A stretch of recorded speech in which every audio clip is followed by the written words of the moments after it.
Hi everyone, this is Cheryl and welcome to my sewing room.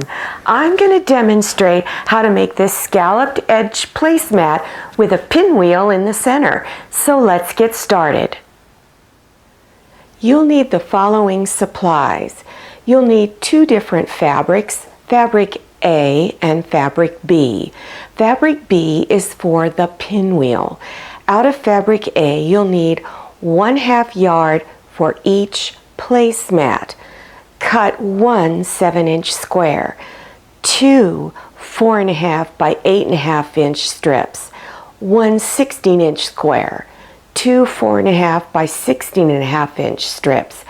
Out of fabric B, you need to purchase 1/4 yard, and this 1/4 yard is enough to make 4 different pinwheels for a set of 4 placemats. Cut one 7-inch square for each pinwheel. Also, you'll need about 1/2 yard of Pellon craft fuse number 808 or any other heavy iron-on interfacing. You'll need that 1/2 yard for each placemat. You will cut it into one 16.5 inch square for each placemat. Bring your 2 squares front sides together and stitch a 1/4 inch seam around all 4 sides. Then you're going to cut the block from corner to corner this way and this way. So place your ruler from corner to corner and get it centered so that your blocks are going to be the same, and go ahead and cut. Now, don't move your fabric, just move the ruler, and I have one of these little turning tables, and again, cut it in half from corner to corner.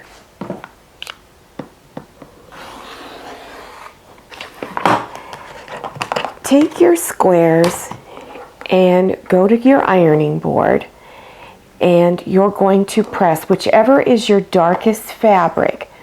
You're going to press it towards whatever is the darkest fabric or dominant fabric. So press all of your half square triangles in that way.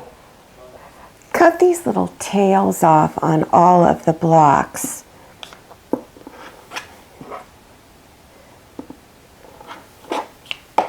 Place your half square triangles in this pattern, and you see that all the squares touch each other right here in the center. Then you're going to stitch these 2 together and these 2 together.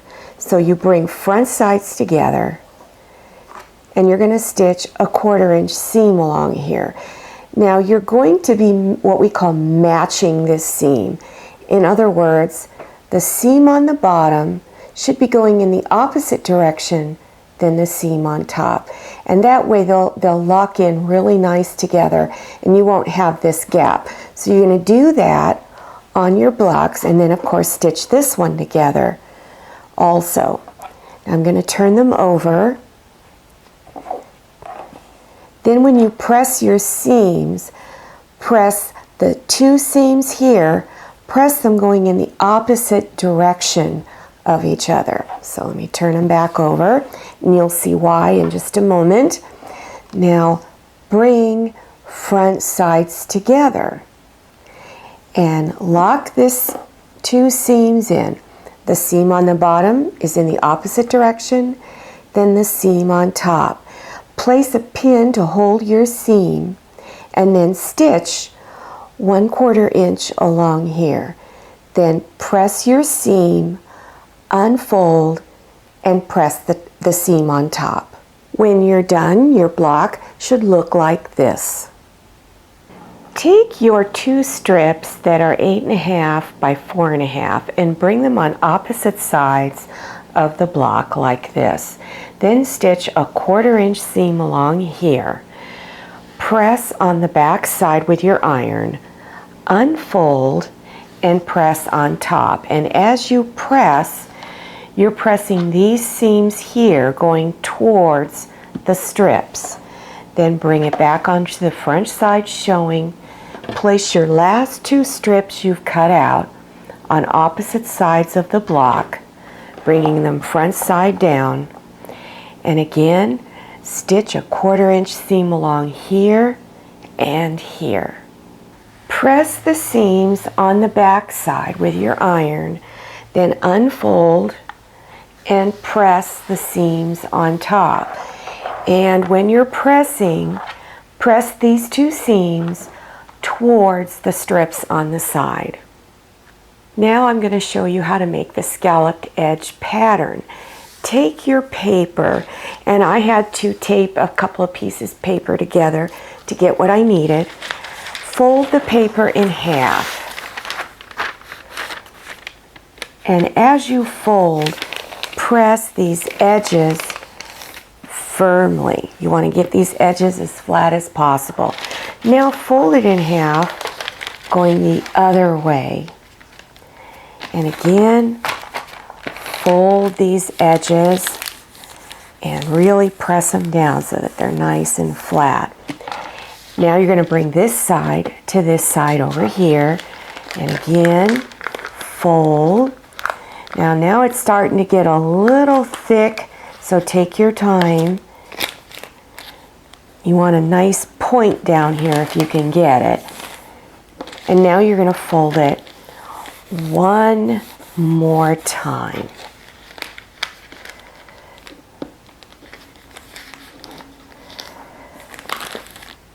Place the point at the bottom edge of your ruler and go up to 7.5 inches and just put a little mark here.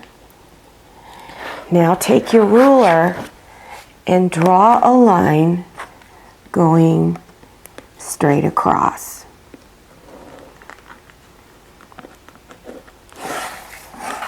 Then you're going to go over here about 3/4 of an inch and freehand draw a curved line so that it looks like that.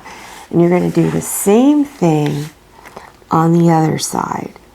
Just freehand draw a curved line. So when you're done, it looks like that. Then take a pair of scissors and cut right on there. Unfold it.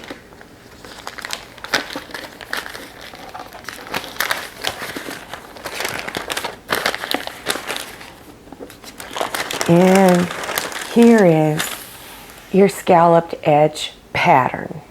Take your heavy iron-on interfacing, and the shiny side is where the glue is. So place the shiny side face down, and you're looking at the back of the interfacing where it's dull. Place your placemat on top of it, your pattern, and scatter pins around the edges.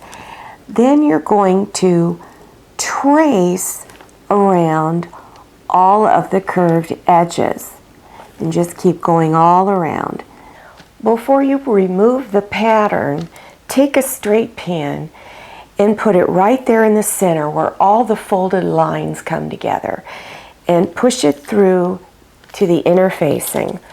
Then fold this back and put a little mark right where that pin is. That's the center of your placemat. Place the fabric for the back with the back side of the fabric down, and you're looking at the pretty side. Then take the front side of your placemat and place it down, and you're looking at the back where all the seams are. Take your interfacing, and the glue side again is going to go face down that way. Before you pin everything down, take a straight pin through that mark that you put in the center and put it right in the center of your pinwheel, and it's where all the little seams come together. And place that down. Place a pin in the center to hold everything together. Then continue placing pins as you see them all the way around. You're going to stitch right on the drawn lines. You're going to leave 2 of them unstitched. So start in the corner of one and that's these little dips, I call them corners, and do a few stitches back and forth and stitch right on that curved line. When you get to the next corner or little dip, leave your needle down, lift up your presser foot, turn the placemat, lower the presser foot, and continue stitching. When you come all the way around, you want to stop over here. Remember, you're leaving 2 unstitched. And then do a few stitches back and forth. Cut all of the edges off. And when you're cutting around the 2 scalloped edges that are not stitched, leave about 1/4 inch of fabric there. Around all of the other scallops, you can cut as little as just leaving 1/8 inch, but be careful, don't get too close because you don't want it to come apart. As you are cutting all of this off, or excuse me, after you've cut it all off, then right here in these little dips, you're going to cut straight in, but don't cut into your stitch line. You're also going to do little snips around all of the edges, all the way around. When you're doing the snips on the 2 edges that are not stitched, do not clip in too close because it's going to be really difficult to turn this front side in. So make your little clips there very shallow, very short. After you've done that, open up this opening here and reach in between the fabric for the back and the top of the placemat and begin turning it front side out. After turning it front side out, reach inside and poke at all of these scallops with your finger. You just push against it all the way around. Then you're going to go to your ironing board and press all of the edges flat. And also it helps to use your iron to press these edges in. And then place a lot of pins to hold them because you want to try to get that curve as best as you can. After you've done all of that, then you're going to not only stitch this opening closed, but you're going to stitch close to the edge all the way around. So make sure at this opening you catch the edge on top as well as the edge on the bottom. Then you're going to do some more stitching on top after you've done your edges. Stitch around this pinwheel. So stitch across through here, over, and down, and back across, then go to do the other one. Stitch all the way across, over, back up, and across. For more placemat projects, go to the green screen at the end of this video and click on the links. I hope you enjoyed this video. If you did, please click on thumbs up and don't forget to click on share to share this video with your friends. And if you haven't subscribed yet, click on that red subscribe button down there in the lower right-hand corner of your screen. Enter your email address, click on that little bell so you receive email notifications about my latest video. I'm Cheryl, and I'm so glad you came to my sewing room. See you next time, and happy sewing!